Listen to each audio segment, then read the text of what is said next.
Welcome back, guys. This is now the 6-month update of our 22-way ceramic trim coatings longevity test. We're going to see how things are holding up.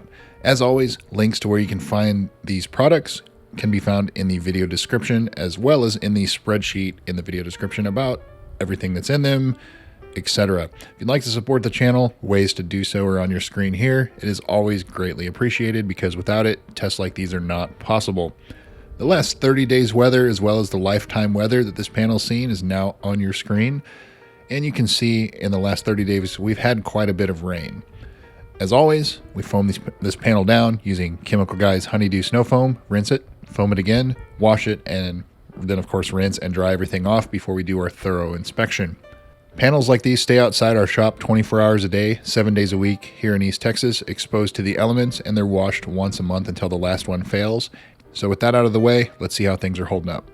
Adam's VRT had failed at the 90-day mark. Synergy Trim, Ceramic King, both hanging in there barely. CarPro Deluxe, we actually called that failed last month. It's looking pretty tired. Car Protect Regen as well. Poor Boy is looking all right. Black Wow, 22 PLE, and Black Wow Pro have all failed. Adam's Trim Coating and Cerakote looking good. Lone Star Trim Coating, we had called that failed last month. You can see it's a little bit hanging on, but it was pretty much failed. TLC Ceratrim, Chemical Guys 107 and 108, both failed, as well as Lithium Trim Serum.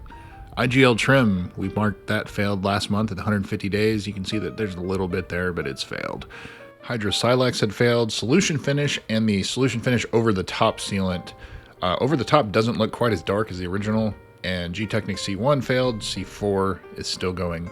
It was weak last month, it's still kind of at that point. So quite different if you're following my other trim coatings test. The others are more trim restores, these are more trim coatings. Poor Boys looks like it's performing extremely well. That's about the $40 price point. Adam's Trim Coating looking good, and Cerakote looking good as well. Cerakote is in the other test, and it has performed quite well at nearly the year mark, so I would sort of expect it to be the same here. G-Technic C4, that's about the $50 mark, and it's still kind of weak looking. But Solution Finish with their over-the-top sealant doesn't look as good as the actual Solution Finish by itself. So what are your thoughts on that? I know the over-the-top sealant, I don't believe it's on the market for retail sale yet, but of course Solution Finish is.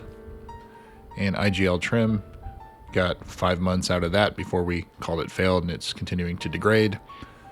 Lone Star Trim Coating, pre-production, also failed. So out of those, it looks like Poor Boys is kind of the standout for me so far, and of course Cerakote. So what do you think?